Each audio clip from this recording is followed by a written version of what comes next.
नमस्कार दोस्तों, स्वागत है आपका स्टडी फॉर सिविल सर्विसेज में। वीडियो को पूरा देखिए। कोई भी आपका फीडबैक है, कोई सजेशन है, तुरंत वीडियो में कमेंट करके जरूर बताइए। अच्छा लगे तो वीडियो लाइक जरूर कर लीजिए और ऐसे वीडियो लगातार फ्री में पाने के लिए चैनल को तुरंत सब्सक्राइब कर लीजिए और बेल आइकन को जरूर टैप कर लीजिए ताकि आगे भी सारे वीडियो आपको मिलते रहे। यूट्यूब में फॉलो करते हैं तो प्लीज ये वाला फ्री टेलीग्राम चैनल जरूर ज्वाइन कर लीजिएगा। सारे नोटिफिकेशन, सारे अपडेट यहीं पे आते हैं, ध्यान रखिएगा। स्टडी फॉर सिविल सर्विसेज का कोई भी पेड ग्रुप अगर आपको ज्वाइन करना है तो सिर्फ 856480569060897523864455 यही नंबर है हमारे, सिर्फ जहां पे कॉल या व्हाट्सएप कर सकते हैं। इंस्टाग्राम पे हमारा पेज जरूर फॉलो कर लीजिएगा, studyforcivil.services है। ट्विटर पे हमको जरूर फॉलो कर लीजिएगा, @studyforcivils है। सारे क्वेश्चन अटेम्प्ट करिए और स्कोर अपना तुरंत कमेंट करके बताइए। दोस्तों नमस्कार, स्टडी फॉर सिविल सर्विसेज में आप सभी का स्वागत है। जूनियर असिस्टेंट आपका जो एग्ज़ाम होने वाला है, इसके लिए हम अपनी जो पेड क्विज है, ठीक है, उसको वीडियो फॉर्मेट में हम लगातार देख रहे हैं। यहाँ पे हम अपना अगला वीडियो देखेंगे और इस जूनियर असिस्टेंट वैकेंसी के लिए हमारे पेड ग्रुप्स भी स्टार्ट हैं। आप उसमें चाहे तो डिस्क्रिप्शन बॉक्स में देखिए, कॉन्टैक्ट डिटेल्स है, उस पर कॉन्टैक्ट करके एडमिशन ले सकते हैं। समय आपके पास कम है तो यहाँ पे आपको टू द पॉइंट पढ़ने वाली चीज़ें हमारी तरफ से दी जाएंगी और प्रैक्टिस के लिए पेड क्विज बहुत ज़रूरी है। इसको भी आप अटेम्प्ट कर सकते हैं एडमिशन लेकर के, ठीक है। तो चलिए फिलहाल इन सब बातों के साथ हम अपना फर्स्ट क्वेश्चन से आज का जो वीडियो है इसको स्टार्ट करेंगे, ठीक है। कहा जा रहा है कि कोशिकाओं में गैसों के संचलन की प्रक्रिया क्या कहलाती है।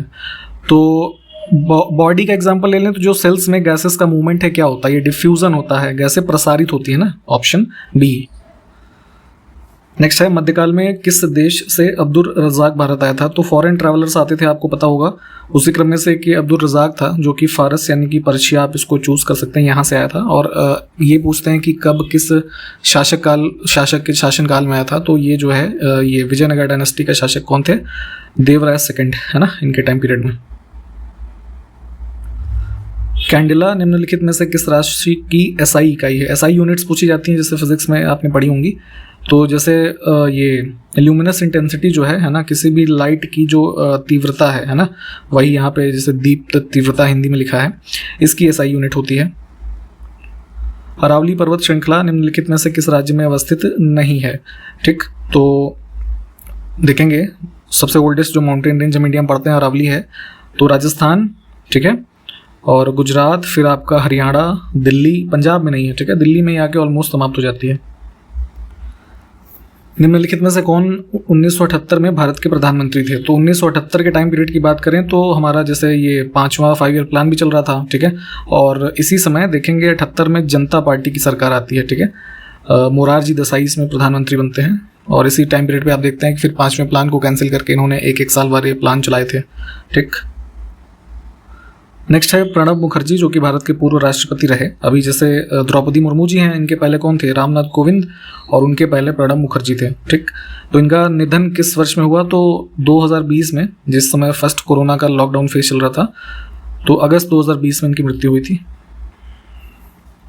किस शासक ने अपनी राजधानी को दिल्ली से दौलताबाद यानी कि वर्तमान जो महाराष्ट्र है उसमें स्थानांतरित किया था। तो ये तुगलक डायनेस्टी में मोहम्मद बिन तुगलक। मानव आमाशय में उत्पन्न होने वाला अम्ल जो भोजन के पाचन में सहायक होता है, कौन सा होता है। तो हमारे बॉडी में स्टमक में जो हमारे एसिड का प्रोडक्शन होता है एक तरीके से, which is helpful in the digestion of food जो हम खाते हैं, तो ये होता है हाइड्रोक्लोरिक एसिड, HCl। इसको भी ध्यान दीजिएगा। मध्य प्रदेश का प्रसिद्ध पर्वतीय स्थल पचमढ़ी किस पर्वत श्रृंखला में स्थित है। तो एक टूरिस्ट अट्रैक्शन का भी एक प्लेस है और ये हमारा यहाँ पे कौन सी है, सतपुड़ा माउंटेन रेंज इसका भाग है। कावेरी नदी जो साउथ की बहुत ही एक पॉपुलर नदी है और केरला, कर्नाटक, तमिलनाडु के बीच इनका वाटर शेयरिंग का विवाद भी है। तो उसी में पूछा गया है कि किस राज्य तक इसका जो बेसिन है नहीं फैला हुआ है। तो आंध्र प्रदेश में नहीं है, बाकी के 3 राज्य यहाँ पे लिखे हुए हैं। वाटरफॉल्स भी पूछे जाते हैं अक्सर, तो वेनिया जलप्रपात उसमें से एक है, किस राज्य में स्थित है। तो ये नॉर्थ ईस्ट में है, मेघालय में। उत्तर प्रदेश का राज्य पक्षी आपसे पूछा गया है, तो ये क्या है, सारस, क्रेन, क्रॉन्च भी लिखा होता है कई बार। इसमें से कौन सा विटामिन भोजन के माध्यम से जीवित जीव को नहीं दिया जा सकता। तो जैसे अब हम ह्यूमन बॉडी की बात करें तो विटामिन डी का नेचुरल सोर्स होता है हमारा सूर्य की जो रोशनी होती है सुबह सुबह वाली, ठीक है। और इसका कोई फूड सोर्स ऐसा नहीं है जो जैसे कि विटामिन ए के लिए आप गाजर खाते हैं, है ना, तो आप उससे मिल जा रहा है आपको विटामिन ए, लेकिन विटामिन डी को, है ना, कोई खाने वाली वस्तु के माध्यम से नहीं दिया जा सकता। गोला गोकर्णनाथ मंदिर उत्तर प्रदेश के किस शहर में है। तो ये है आपका यहाँ लखीमपुर खीरी में। प्राचीन शहर हम्पी इसमें से किस साम्राज्य की राजधानी था? तो विजयनगर साम्राज्य की, जैसे भी हमने ऊपर बात की, उसकी कैपिटल था हम्पी। और इसकी स्थापना किसने की थी? हरिहर और बुक्का ने। ठीक है। राष्ट्रीय सामाजिक सहायता योजना किस पंचवर्षीय योजना में प्रारंभ की गई थी? 5 ईयर प्लान्स जितने भी हैं प्लीज इनके बारे में पढ़ लीजिएगा, पूछा जाता है अक्सर, मतलब जरूर पूछ लिया जाता है एक आध क्वेश्चन तो इससे। तो सोशल असिस्टेंस प्रोग्राम स्टार्ट किया गया था ये 15 अगस्त 1995 को। तो ये कौन सा टाइम पीरियड है 8वें प्लान का? भारत में समुद्र तटों के लिए ब्लू फ्लैग प्रमाणन के संदर्भ में सही युग्म का चयन करें। तो देखिए, भारत में अभी तक कुल 12 ऐसे हमारे ये हैं जो बीचेस हैं, ठीक है, उनको ब्लू फ्लैग सर्टिफिकेशन प्राप्त हुआ है। बेसिकली ये एनवायरमेंटल फ्रेंडली है ना, और सफाई है ना, कुछ और तमाम तरीके के जो ये हमारे क्राइटेरिया होते हैं उसके लिए बीचेस को रिकॉग्नाइज किया जाता है। तो उसी क्रम में अब यहाँ पे जो लिखे हुए हैं, कासरगोड, घोघला, ये दमन दीव वाला है, शिवराजपुर गुजरात में, ठीक है। इसके अलावा जैसे कप्पड़ केरला में है एक, है ना, गोल्डन बीच उड़ीसा का हो गया। तो ऐसे कुल 12 की लिस्ट है, एक बार प्लीज़ पूरी लिस्ट देखिएगा, इसमें सारे ठीक हैं। इनमें से किस पौधे में लाल सड़ांध यानी कि इंग्लिश में उसको रेड रॉट कहा जाता है, ये रोग हो जाता है? तो ये गन्ने की प्रमुख बीमारी है। गन्ना आपने देखा होगा, ऐसे बीच में से कई बार कुछ गन्ने होते हैं लाल लाल हो जाते हैं, ठीक है। ऐसे गन्नों को प्लीज़ जो है, अगर आप ने पहले कंज्यूम कर लिया है तो अब ना कीजिएगा, काफ़ी नुकसानदायक होता है, ठीक है। तो गन्ने में होने वाला रोग है। हालांकि कुछ जैसे देखते हैं कि ह्यूमिड कंडीशंस में गेहूं वगैरह में भी रेड रॉट हो जाता है कई बार, इसको ध्यान दीजिएगा। आगे है कि सोहरा जल विद्युत योजना का उद्घाटन किस राज्य में किया गया है? तो वाटर सप्लाई स्कीम है सोहरा, मेघालय में इसको किया गया था, विकल्प ए। परंपरागत जल संरक्षण प्रणाली एवं राज्यों के संदर्भ में गलत युग्म देखना है। तो पूरे भारत में अलग अलग स्टेट में कुछ कंजर्वेशन सिस्टम्स हैं एंशिएंट टाइम से चले आ रहे, जो लोकल लेवल पे फॉलो किए जाते हैं, तो उनके कुछ नाम हैं, ठीक है। जैसे पहला विकल्प गलत है, जिंक के लिए केरला लिखा है। तो जिंक टाइप ऑफ जो कंजर्वेशन सिस्टम है ये लद्दाख का जो यूनियन टेरिटरी है हमारा, वहाँ पे प्रैक्टिस किया जाता है। बाकी टैंक, बावड़ी, है ना, जाबो, ये सब जो लिखे हैं ये सब ठीक है। ईस्ट इंडिया कंपनी के उस अधिकारी की पहचान करनी है जिसने ब्राह्मी और खरोष्ठी लिपियों का अध्ययन किया और मौर्य राजनीतिक इतिहास को नई दिशा दी। तो मौर्यन इंस्क्रिप्शंस है ना, और जो तमाम चीज़ें हैं उसके रेफरेंस में आप जेम्स प्रिंसेप का नाम पढ़ते होंगे। तो ईस्ट इंडिया कंपनी के वही अधिकारी थे, विकल्प बी। किस संशोधन के द्वारा भारत के संविधान में अनुच्छेद 350 को सम्मिलित किया गया? तो 350 में क्या है? Special officer for linguistic minority, है ना, जो भाषाई अल्पसंख्यक लोग हैं उनके लिए एक विशेष अधिकारी की नियुक्ति किए जाने का प्रावधान ऐड किया गया था ये 350 के माध्यम से। 7th अमेंडमेंट हुआ था 1956 में, और यहाँ पे ये वाला ऑफिस जो बना है स्पेशल ऑफिसर का, ये 1957 से है, इसको भी ध्यान रखिएगा। पारंपरिक खेती की एक शैली है जिसको डंगर चास कहा जाता है, ठीक है, ध्यान दीजिएगा। मतलब जैसे अपने आप उत्तर प्रदेश का एग्जांपल लें तो आपके जैसे अगर आप किसी गांव से संबंधित होंगे तो आपने लोकल लेवल पे देखा होगा कि कुछ चीज़ें ऐसी हैं कि जो सपोज करिए आपके ही जिले में होती है ना, या कुछ आसपास के जिलों में हो रही होगी, पूरे उत्तर प्रदेश में नहीं होती होगी। तो उसी प्रकार से एक प्रकार की डांगर चास कृषि की स्टाइल है जो ये बोंडा ट्राइब करती है, और कहाँ पर होता है ये? तो उड़ीसा स्टेट में। आगे है इरूला जनजाति किस राज्य में पाई जाती है? तो साउथ इंडिया में तमिलनाडु और केरल, यहाँ पे ये मिलेंगी। इनमें से किस स्वतंत्रता संग्राम आंदोलन को आंध्र प्रदेश, जो वर्तमान का हमारा राज्य है, उसमें वंदे मातरम आंदोलन के नाम से जाना गया? तो जो हमारा ये था पार्टीशन ऑफ बंगाल के बाद स्वदेशी और बाइकॉट मूवमेंट जो चलाया गया है ना 1906 के बाद से मेजर जो आप देखते हैं इसको, तो इसी को आंध्र प्रदेश के रीजन में वंदे मातरम आंदोलन कहा जाता था। संयुक्त प्रांत का नाम बदल करके उत्तर प्रदेश कब किया गया? तो उत्तर प्रदेश जो हमारा नाम स्टेट का है ये है 24 जनवरी 1950 से, ठीक। आप जरा हमको ये बताएं कि इससे पहले जब हमारा स्टेट यूनाइटेड प्रोविंसेस के नाम से जाना जाता था तो ये नाम जो है किस वर्ष में दिया गया? जरा कमेंट कीजिए तो फटाफट।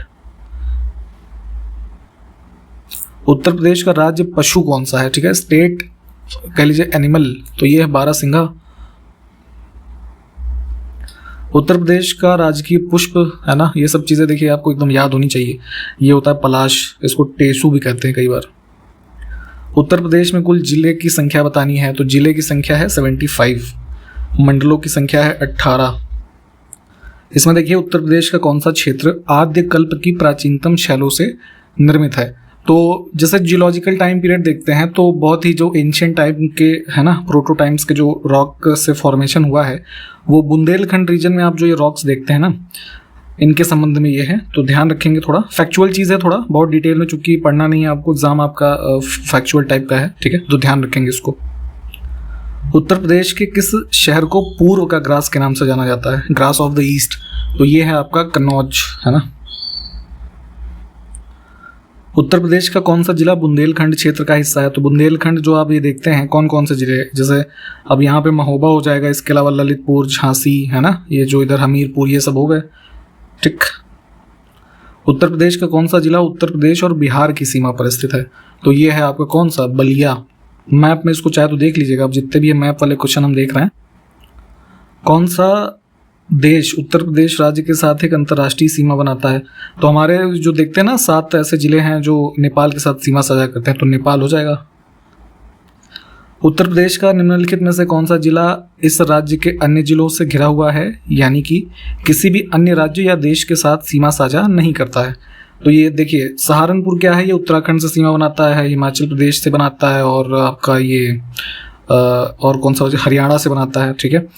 देवरिया की बात करें तो ये इधर बिहार के रीजन में पड़ जाएगा।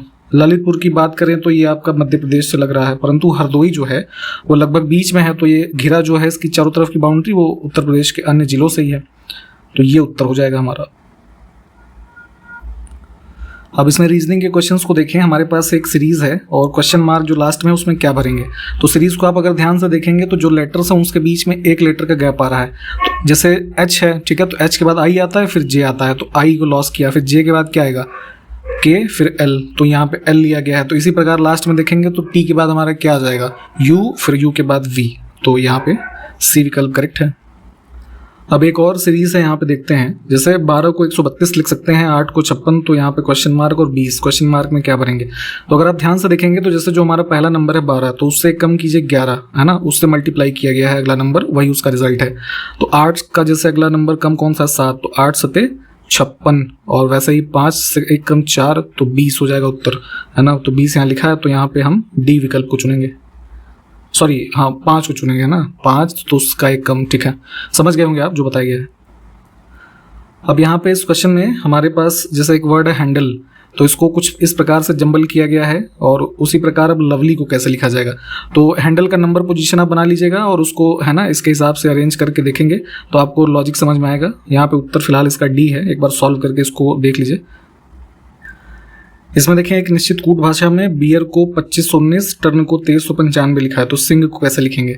तो यहाँ पे जैसे इन सब क्वेश्चन में देखें कॉन्सेप्ट क्या लगा है, तो बी की नंबर पोजीशन क्या होती है, 2, ठीक है, ई क्या होता है 5, ए का होता है 1, और आर की पोजीशन हमारी क्या होती है 18 होती है, तो 1 और 8 कर देंगे तो 9 आ जाएगा, है ना।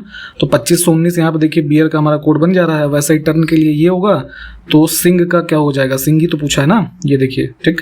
तो एस का कोड क्या होता है हमारा 19 होता है, तो 1 + 9 यानी कि 10, तो 10 का हम 1 ले लेंगे, ठीक, क्योंकि यहाँ पे देखिए उसी प्रकार से हमारे ऑप्शन दिए हुए हैं।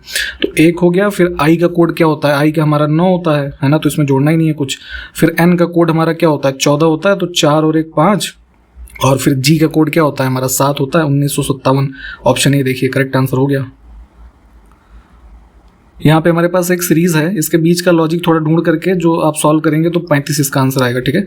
देखिए जो क्वेश्चन यहाँ पे इस प्रकार से, चूंकि टाइम कम होता है, हर चीज़ एक्सप्लेन नहीं की जा सकती है, तो आप इसको प्लीज सॉल्व करके देखा करिए, प्रैक्टिस करना जरूरी है आपके लिए।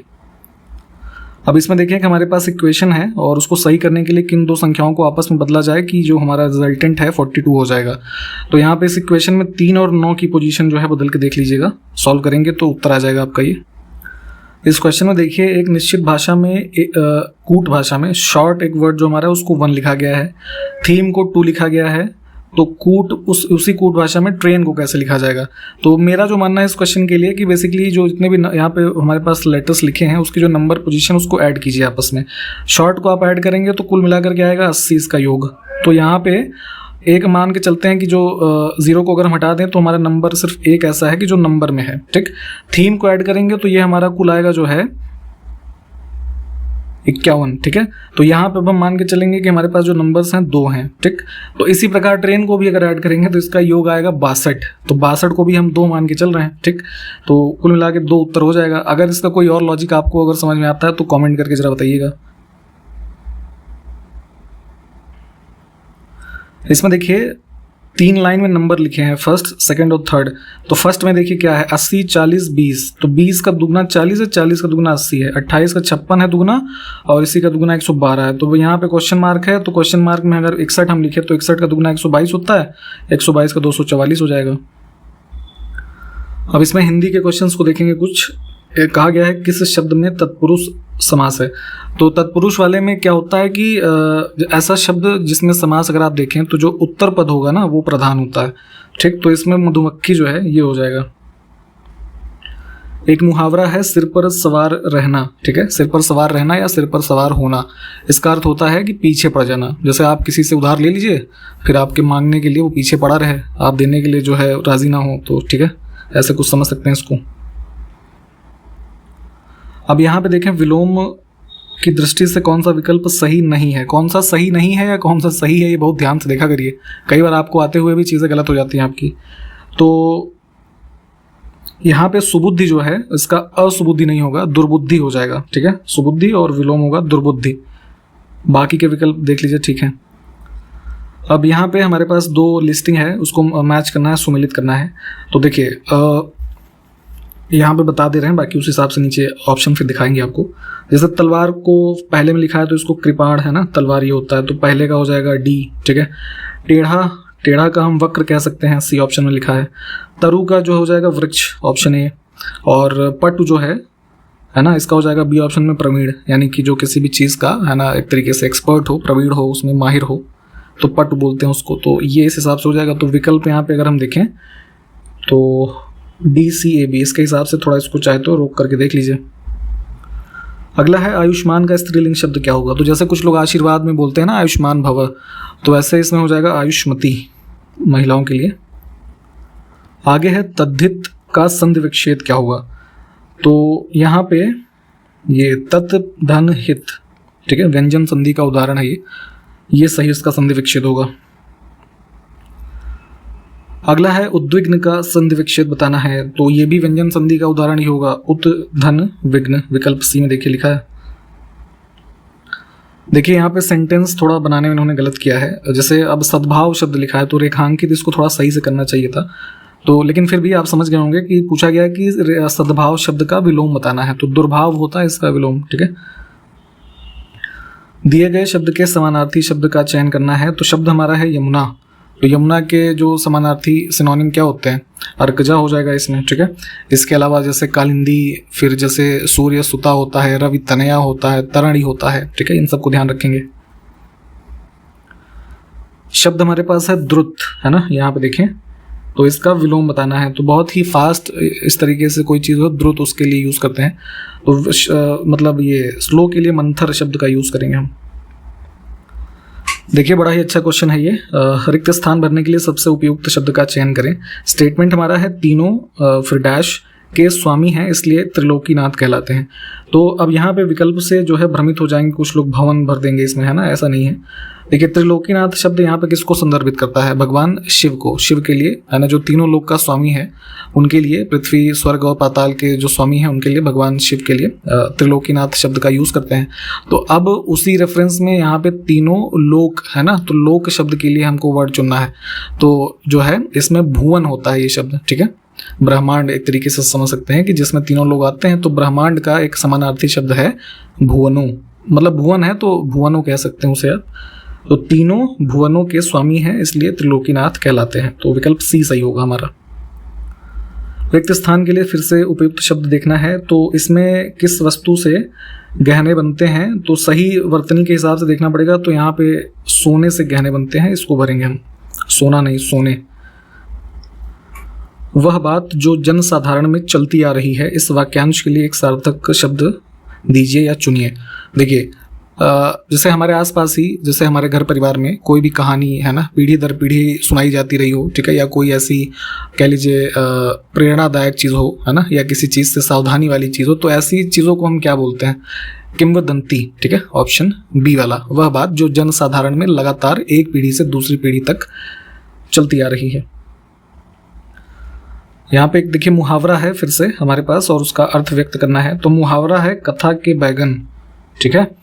तो बेसिकली इसको ऐसे समझ सकते हैं कि जो सिर्फ दूसरों के लिए उपदेश दे, है ना, यानी कि जैसे गांधी जी का जो जैसे कॉन्सेप्ट था, है ना, कि वो कोई भी चीज़ किसी को बताने से पहले, है ना, उसको फॉलो भी करते थे। तो वही बात है कि आजकल लोग करते क्या है कि मतलब दूसरे को प्रवचन देते हैं परंतु वो चीज़ अपने जीवन में, है ना, नहीं कर पाते हैं, ठीक। तो उसके लिए ही कथा के बैगन शब्द यूज़ होता है कि सिर्फ आप जैसे दूसरों के लिए कोई भी उपदेश दे रहे हैं, स्वयं पालन उसका नहीं करते हैं। रिक्त स्थान में फिर से भरना है, मेरी क्या है कि मुझे 4 दिन की छुट्टी दी जाए। तो आप अपने किसी कार्यालय में अगर कार्य करते हैं या किसी स्कूल में हैं तो प्रार्थना ही तो करेंगे ना, रिक्वेस्ट। तो विकल्प ए। आंख लगना मुहावरे का अर्थ बताना है। तो जैसे कहते हैं ना कि मेरी आंख लग गई थी, है ना, ड्राइवर जैसे कोई गाड़ी चला रहा है तो जैसे उस वाले सेंस में सबसे इसको अधिक यूज़ करते हैं कि भैया देखो चलाते चलाते इनकी आंख लग गई, है ना, गाड़ी। तो झपकी आना, ठीक है, इंग्लिश में नैप कहते हैं इसको। एक वाक्य है हमारे पास और उसमें कोई त्रुटि है तो त्रुटि को चुने, अदरवाइज कोई त्रुटि नहीं है वह वाला विकल्प चुने। तो प्रधानाचार्य ने भाग 1 है, फिर हिंदी अध्यापक को बुलाया, है ना, ये हो सकता था, यहाँ पे बुलाया गलत है। तो तीसरे भाग में हमारे जो है यहाँ पे अशुद्धि है। सामान्य नियम के विरुद्ध बात वाक्यांश के लिए एक शब्द क्या होगा। तो कोई भी सामान्य नियम, जैसे कि समाज में आप देखते ही होंगे, आपके आसपास ही कुछ लोग होंगे तो कहते हैं ना कि भैया ये अपवाद है। जैसे केमिस्ट्री में आपने पढ़ा होगा, है ना, कुछ वहाँ पे एक्सेप्शंस होते थे। तो वैसे ही कि जो सामान्य बातों से अलग अपने मन की कुछ कर रहा हो तो उसको अपवाद का शब्द से जो ना कई बार बुला लेते हैं। नेक्स्ट हमारे पास सेंटेंस है, मुझे मज़ा आती है। तो यहाँ पे बेसिकली रेखांकित होना चाहिए था, है ना, इस पे कोई बात नहीं। तो त्रुटि अगर हम देखें इसमें अपने स्टेटमेंट में, तो चूंकि मज़ा शब्द क्या है, ये पुलिंग होता है, ठीक है। तो इसके साथ आएगा ये मुझे मज़ा आता है, ठीक। तो अब इसमें किस प्रकार की अशुद्धि है, तो पुलिंग स्त्रीलिंग वाला है तो लिंग के कारण इसमें वाक्य में हमारे अशुद्धि है, त्रुटि है, ठीक है। अगला है गुण दोष का समरूप मूल्यांकन होना चाहिए था, करने वाले के लिए एक शब्द। तो यहाँ पे इस प्रकार का जो मूल्यांकन व्यक्ति करेगा गुण दोष का, वो समीक्षा कर रहा है ना, समीक्षक। कंप्यूटर की दूसरी पीढ़ी किस पर आधारित थी। तो कंप्यूटर में आप कुल पहली से लेकर 5वीं जनरेशन तक जो पढ़ते हैं, तो हर जनरेशन के कंप्यूटर का जो प्रोसेसर एक तरीके से समझिए, वो किसी न किसी हमारे जो यहाँ पे डिवाइसेस, मतलब उस समय की अवेलेबल डिवाइसेस थी, उस पर आधारित था। तो जैसे प्रथम श्रेणी के कंप्यूटर हमारे वैक्यूम ट्यूब आधारित थे। दूसरा यहाँ पे जैसे पूछा गया तो ये हमारे ट्रांजिस्टर पे आधारित थे, ठीक है, ऑप्शन डी। निम्नलिखित में से कौन सा कंप्यूटर का अभिन्न हिस्सा नहीं है। तो कंप्यूटर के इंटीग्रल पार्ट हैं जिसके बिना कंप्यूटर ना चल सके। तो सीपीयू तो सबसे ज़्यादा जरूरी है, सेंट्रल प्रोसेसिंग यूनिट। माउस भी होना चाहिए, अदरवाइज आप ऑपरेट कैसे करेंगे। मॉनिटर नहीं होगा तो देखेंगे कैसे। लेकिन यूपीएस जो होता है ये बेसिकली क्या करता है, पावर सप्लाई करता है जब पावर कट हो जाती है।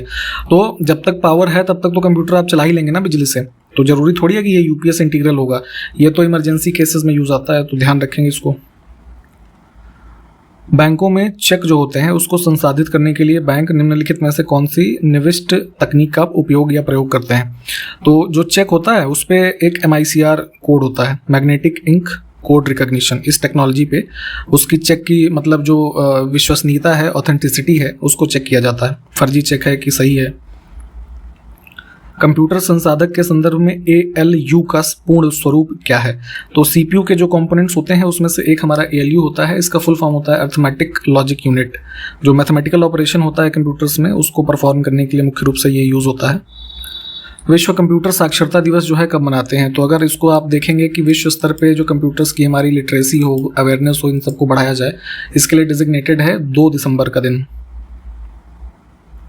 भारतीय सुपर कंप्यूटर का जनक किसको कहा जाता है।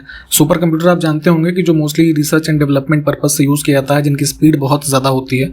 तो भारत में इसके जनक या फादर के रूप में विजय पांडुरंग भाटकर इनका पूरा नाम था, इन्हें जाना जाता है। कंप्यूटर कौन सा कार्य इसमें से नहीं करता है। तो किसी भी ऑपरेशन या प्रोसेस को, कमांड को एग्जीक्यूट करता है, प्रोसेस करता है, कंट्रोल भी करेगा, है ना, परंतु अंडरस्टैंडिंग उसके खुद के लेवल पे नहीं है। मैथमेटिकल ऑपरेशन के बेसिस पे या जो उसमें डेटा फीड है उसकी उसी हिसाब की अंडरस्टैंडिंग है, बाकी कोई ऐसा नहीं जैसे मानव सोच सकते हैं ना, उस प्रकार से चीज़ें इतनी पॉसिबल नहीं है। भारत की सिलिकॉन वैली कहाँ पर स्थित है? तो सिलिकॉन वैली बेसिकली जैसे मुख्य रूप से फेमस टर्म है यूएस का। जितनी भी मोस्टली आईटी इंडस्ट्रीज़ हैं वो सिलिकॉन वैली जो शहर है वहाँ पे, नॉर्दर्न कैलिफोर्निया जो है वहाँ का, तो उसको सिलिकॉन वैली के टर्म से रेफरेंस करते हैं, क्योंकि जैसे आप जानते ही हैं कि मुख्य रूप से ये जो हमारी आईसी चिप्स वगैरह होती हैं उसको बनाने में सिलिकॉन यूज़ होता है। ठीक, तो उसी क्रम में जो भारत की मोस्टली आईटी इंडस्ट्रीज़ कहाँ पे लोकेटेड है? बेंगलुरु में। तो बेंगलुरु शहर को भारत का सिलिकॉन वैली कहा जाता है। ऑप्शन डी देखिए जो है करेक्ट है। अगला है Indian institute of remote sensing, ये कहाँ पर स्थित है? उत्तराखंड में है ये, देहरादून में। इसमें से किसको भारत की सूचना प्रौद्योगिकी और दूरसंचार क्रांति का जनक कहा जाता है? तो देखेंगे राजीव गांधी जब भारत के प्रधानमंत्री थे उसी समय आईटी इंडस्ट्रीज को काफ़ी एक तरीके से एज मिला, और सैम पित्रोदा इनके सलाहकार थे। ठीक है, तो इन सब ने जैसे आईटी पॉलिसी वगैरह थी ये सब चीज़ें बनाई। तो यहाँ पे इन सब कारणों से फादर ऑफ इंफॉर्मेशन टेक्नोलॉजी और टेलीकॉम रिवॉल्यूशन ऑफ इंडिया का जनक किसे कहा जाता है? राजीव गांधी को। ठीक, तो इन्हीं सब बातों के साथ यहाँ पे इस वीडियो को हम समाप्त करेंगे। हमारे ग्रुप्स लगातार चल रहे हैं, प्लीज़ उसमें चाहें तो आप एडमिशन ले सकते हैं, और डिस्क्रिप्शन बॉक्स में उसकी कॉन्टैक्ट डिटेल्स हैं। हम इसको कंटिन्यू करते हैं अगले वीडियो में। तब तक के लिए नमस्कार, जय हिंद।